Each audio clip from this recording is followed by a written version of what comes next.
3402. The presence of ice pellets at the surface is evidence that there A. are thunderstorms in the area. B. has been cold frontal passage. C. is a temperature inversion with freezing rain at a higher altitude.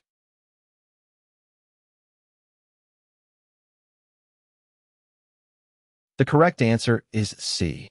The presence of ice pellets at the surface indicates that there is a temperature inversion with freezing rain occurring at a higher altitude. Ice pellets, also known as sleet, are small pellets of ice that form when raindrops freeze into ice pellets before reaching the ground. This typically happens when there is a layer of freezing air above the surface, causing the raindrops to freeze into ice pellets. A temperature inversion occurs when the temperature increases with altitude instead of decreasing as it normally would.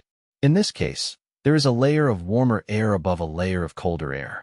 If freezing rain is present at higher altitudes where the temperature is below freezing, the raindrops can turn into ice pellets by the time they reach the surface. The presence of ice pellets indicates the occurrence of a temperature inversion and freezing rain at higher altitudes. It does not necessarily indicate the presence of thunderstorms or a cold frontal passage, as mentioned in options A and B. 3429. One in-flight condition necessary for structural icing to form is A. small temperature/dew point spread. B. stratiform clouds. C. visible moisture.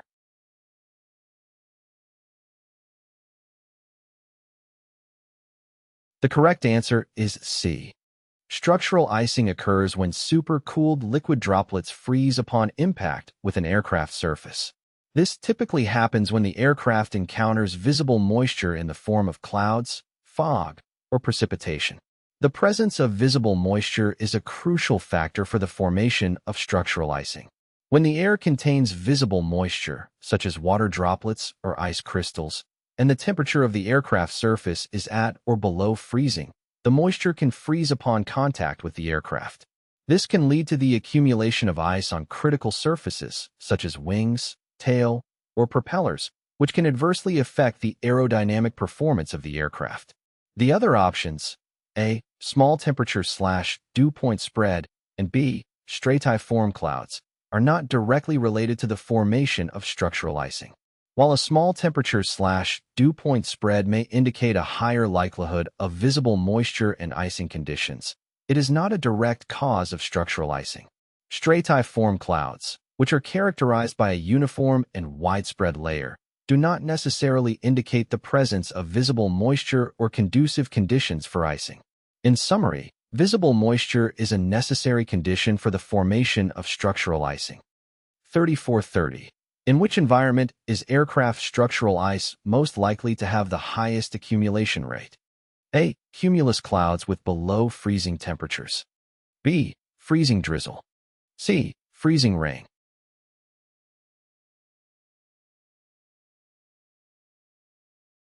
The correct answer is C.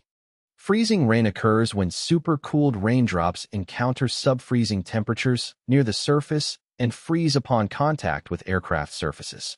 It is a type of precipitation that can lead to rapid ice accumulation on the aircraft. In freezing rain conditions, liquid raindrops in the atmosphere remain in a liquid state as they fall through a layer of sub-freezing air near the surface. When these raindrops come into contact with the aircraft, they freeze, forming a layer of ice. Freezing rain conditions can result in a high accumulation rate of ice on the aircraft surfaces, including wings, tail, and other critical areas. On the other hand, cumulus clouds with below freezing temperatures, option A, may contain supercooled water droplets, but the accumulation rate of ice in cumulus clouds is generally lower compared to freezing rain conditions. Option B, freezing drizzle, also involves small liquid droplets freezing upon contact with the aircraft, but the accumulation rate may not be as high as in freezing rain conditions. Therefore, in the environment of freezing rain, aircraft structural ice is most likely to have the highest accumulation rate. 3956. During a cross-country flight, you picked up Rime icing which you estimate is 1/2 thick on the leading edge of the wings. You are now below the clouds at 2,000 feet AGL and are approaching your destination airport under VFR. Visibility under the clouds is more than 10 miles. Winds at the destination airport are 8 knots right down the runway, and the surface temperature is 3 degrees Celsius. You decide to A. Use a faster than normal approach and landing speed. B. Approach and land at your normal speed since the ice is not thick enough to have any noticeable effect. C. Fly your approach slower than normal to lessen the wind chill effect and break up the ice.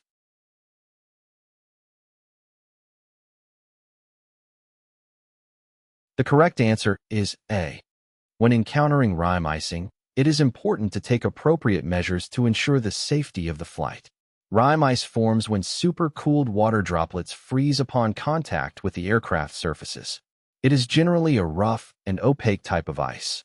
In this scenario, the aircraft has accumulated 1/2 thick rime icing on the leading edge of the wings. Even though the visibility is good and the winds are relatively light, the presence of significant ice accumulation can affect the aerodynamic performance of the aircraft.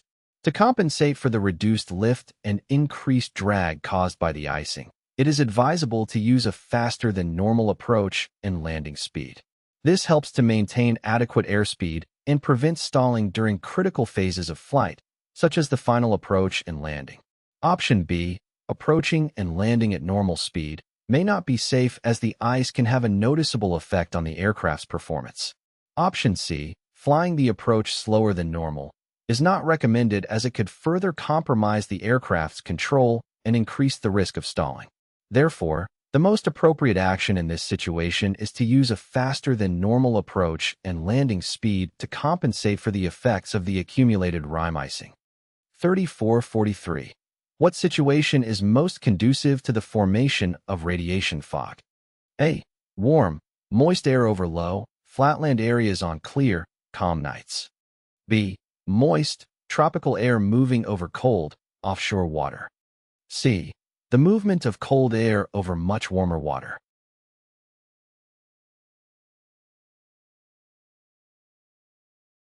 The correct answer is A.